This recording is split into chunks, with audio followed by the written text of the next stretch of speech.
Assalamu alaikum урматтуу көрөрмандар. Сиздер менен кайрадан Көк Бөрү каналы 9 май жеңиш майрамына арналган турнир Чолпон Ата шаарында өтүп жатат. Бул чыгарылышта достук менен ынтымактын алгачкы оюндары кандай жыйынтыкталды? Биринчи лигада кимдер жарым финалга чыкты? Ушул жана башка суроолорго жооп беребиз. Алгач биринчи лиганын оюндарына токтолсок, бүгүн 5 майда тайпалык баскычтын чечүүчү оюндары болуп өттү. А тобунда Аксуу менен Альянс алтын кезгелип, 4-2 эсебинде алтын Альянс жеңишке жетти. 4 салымды тең Калкаман Акбаржан уулу салса, Аксуу командасынан Рустам Малашенко 2 жолу өзгөчөлөндү. Бул оюндагы талаш жараткан салым ушул болду. Сиздердин оюңуздарча, бул жерде салым барбы же жокпу? Комментарий жазыңыз. 4 камтоо боюнча Кыргызстандын лидеринен чексиздикти кошуп ал. 4 жумага болгону 500 сом. Максималдуу ылдамдыктагы чексиз интернет. Акысыз мессенджерлер менен социалдык тармактар. Wi-Fi'ды акысыз таратуу. Чексиз чалуулар. Жогорку сапаттагы 200дөн ашуун телеканал.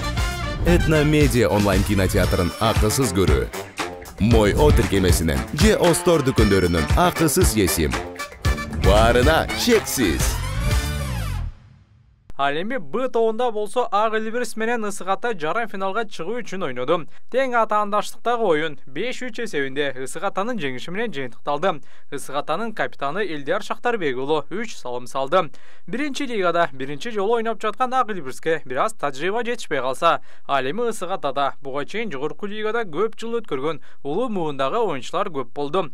Бул нерсе дагы өз таасирин тийгизди окшойт. С тайпасында Каракулжа ишенимдүү биринчи орунду алды. Каракулжа биринчи турда Жетакейни утса, экинчи турда Манас 1 командасын 13-1 эсебинде артта калтырды. Ал эми Д тайпасында бүгүн Талас менен Улар клубтары бири-бирине каршы ойноду. Жеңгени жарым финалга чыкмак. Кызыктарга бай болгон оюндун жыйынтыгында Талас 4-1 эсебинде жеңишке жетти.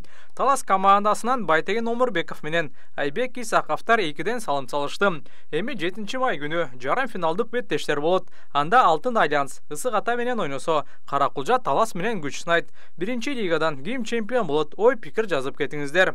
5 майда жогорку лигада тайпалык баскычтын экинчи турдук оюндары болуп өттү. А тайпасында Достук Ийгилик командасы менен кезгелип 8-2 эсебинде жеңишке жетти. Бул оюнда Медет Тапык уулу мыкты болуп 3 салым салса, Бексултан Абдикалил уулу менен Манас Ниязов дубль кылышты. Дагы бир салымды Кыяс Ниязов салды. Б тобунда Ынтымак Мурастан күчтүү болуп чыкты. Ынтымак каршылаштын тайгаданына 5 жоопсуз салым салды. Өмүрбек Эсен уулу менен Норус Ратбек уулу 2 жолудан ула кыргытышса, Байрамбек Рыспеков 1 жолу өзгөчөлөндү. Эми 3-чү турдун оюндары 7 майда болуп, анда Сарыөзөн Достук менен финалдык жолдомо үчүн ойносо, Ынтымак Намыс менен беттешет. Финалда кимдер ойнойт? Комментарий жазыңыздар. Эртең 6 май күнү 2 лиганын жарым финалдык оюндары болот. Анда Толук командасы Бүркүт менен ойносо, Бийиктик Казарман менен күч сынайт. 2 лигада ким фаворит деп ойлойсуз? Комментарий жазыңыз. Эми капитан болуш чындыгында өтө оор экен. Милдети чоң жүк десем болот. Ошол жерде 11 баланын жүргөн турумун, ар бир баланын кыялын таап, ошолор менен сүйлөшүп, ошолор менен тил табышып, команданы алдыга сүйрөп турган жоопкерчилик деп ойлойм. Капитандык милдет өтө эле оор экен. Барбы? Ат таптаганда өзүм айыл жергесине турам. Ошол айылда аттарын өзүм таптап, өзүм багып, өзүм суутуп, өзүм улакка минем.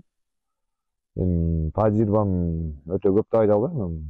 Саналуу жетишүүсүн болот. Акырын анча мынчасын билгенимди кылам, билбегендерим ушу анча мынча байкелерден сурайм.